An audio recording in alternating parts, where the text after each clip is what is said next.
Thomas and the Missing Christmas Tree. At Christmas, the other railway sends a Christmas tree to Sodor. Each year it stands on the platform at Tidmouth Station, and people sing carols round it, and the town band plays.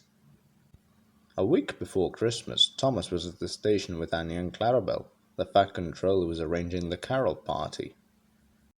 "You all have jobs to do," he said. "Thomas, I want you to fetch the tree. Gordon will bring the mayor, and Henry will be in charge of cards, letters, and parcels." "Will we be able to join in the carols too?" asked Thomas. "We'll see," promised the Fat Controller. "It would be nice to sing carols again," sighed Thomas. 2 days before Christmas, the Fat Controller came to see Thomas. "It's time for you to fetch the tree, Thomas," he said. "Doug can look after Annie and Clarabel until you get back."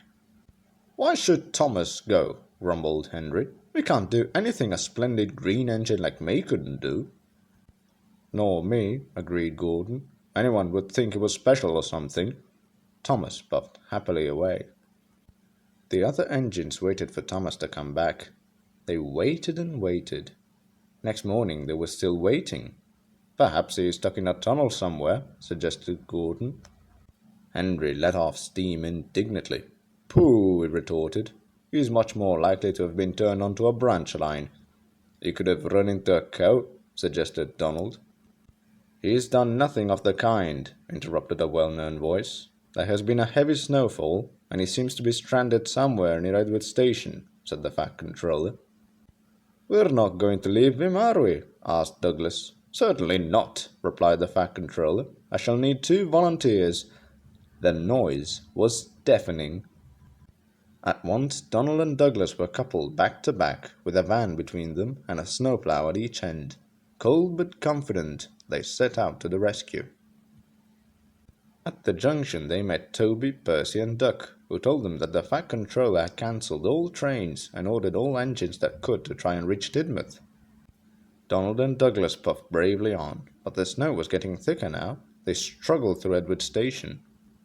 Donald wanted to stop for a rest, but Douglas wouldn't let him. "What if Thomas is lying hurt somewhere?" he said.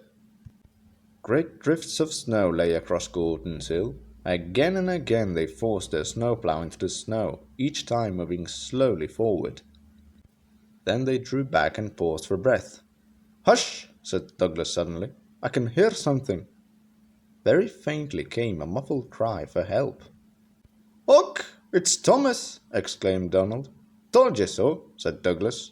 "Come on, let's get him out. He must be frozen to his frames in there." Before long, Edward and James arrived with more help. The men clambered out of their van and set to work. Thomas was soon clear. Edward and James pulled Thomas and the precious Christmas tree back to a crossover, and Donald and Douglas helped him back to Tidmouth along the line they'd already cleared. When they all reached Tidmouth, the waiting engines cheered. The Christmas tree was quickly unloaded, put into its top and decorated, just before people began to crowd into the station. "As a reward for all your hard work, you may stay and enjoy the carols," the Fat Controller announced. James was so pleased he let off steam suddenly. Whoosh! The Fat Controller paused. "But remember," he went on, "this is a special occasion. Be on your best behavior, and I want no, wheeshing, please." James blushed and looked at his buffers. "Next.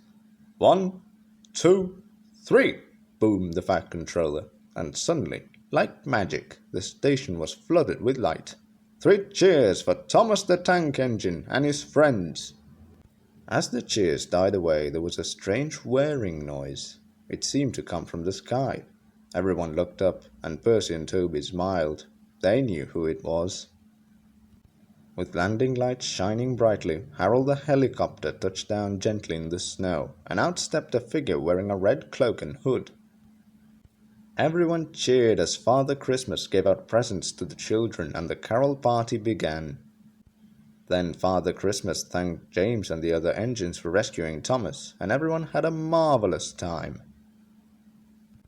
Afterwards, Thomas and Percy went back to the shed together. "It's no fun getting stuck in the snow," whispered Thomas, "but it was worth it for that party. Happy Christmas, everyone!"